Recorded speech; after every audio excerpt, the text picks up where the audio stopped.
Well, hello everybody. This is Dave Burkus for the Burkus Report on Business, continuing our series on positioning your company and your product. Today, we're going to talk about 3 questions. And before we make it overly dramatic, let's just show what those questions are. The first is, why buy it? The second, why buy mine? And the third, why buy now? What a powerful set of questions. These are so succinct, so well defined, and so precise that everyone in sales and everyone involved in marketing must be able to answer these 3 questions without pause and convincingly. Turning these into statements instead of questions provides a framework for the sales presentation from the highest levels of collateral all the way down to marketing support to the salesperson on the front line. It would pay you to work over these 3 sets of questions in a special session with sales or marketing and senior management in a room all at once. It's that important. So let's cover them very quickly. Why buy it? Can you, your salespeople, or your marketing staff answer that one succinctly? Is your product or service one that represents to a customer real need or perceived need?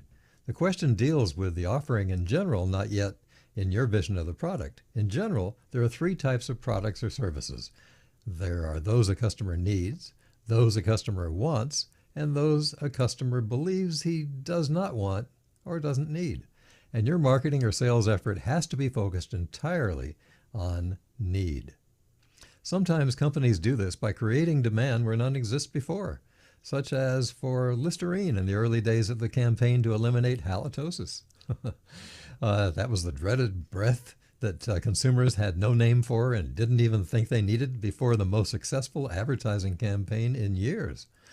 FedEx didn't respond to a need for overnight packaging and a letter delivery. It created the need with a clever advertising campaign.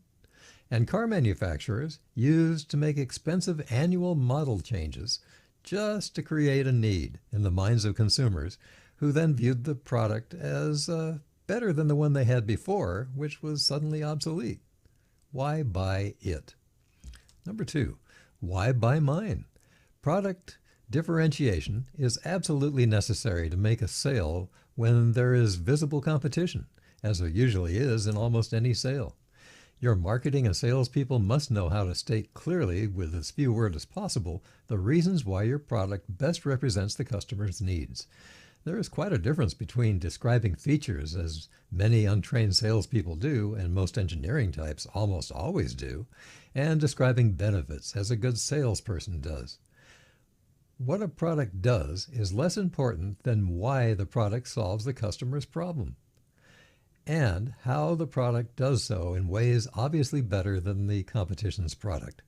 This story should never be left to the salesperson to make up, or each will make a different story for the purpose of a sale, not always aligned with the company's marketing positioning, and rarely as precise and as compelling as that created by professional marketeers.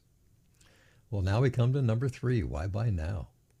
Without creating a sense of urgency, a salesperson will have trouble to close the sale, allowing competitors another chance to make their case, often with the advantage of having the customer recount the benefits of your system as he heard them. Is not a good place to be.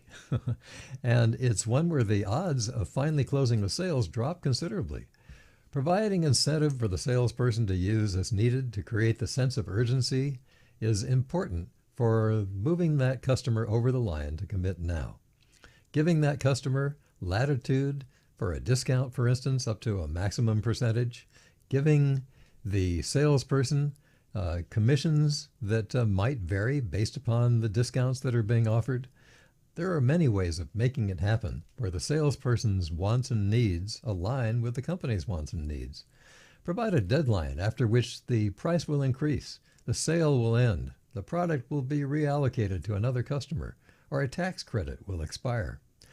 Make the urgency clear with the salesperson so that no customer who wavers will fail to be offered something to make the sale now. Well, this is part 2 of several to come about positioning your company and your product. And there are more in Burkonomics the series, all of them available on Amazon. And I hope you'll take an opportunity to buy and read some of those books. Well, this is Dave Burkus, and I'll be happy to see you next time.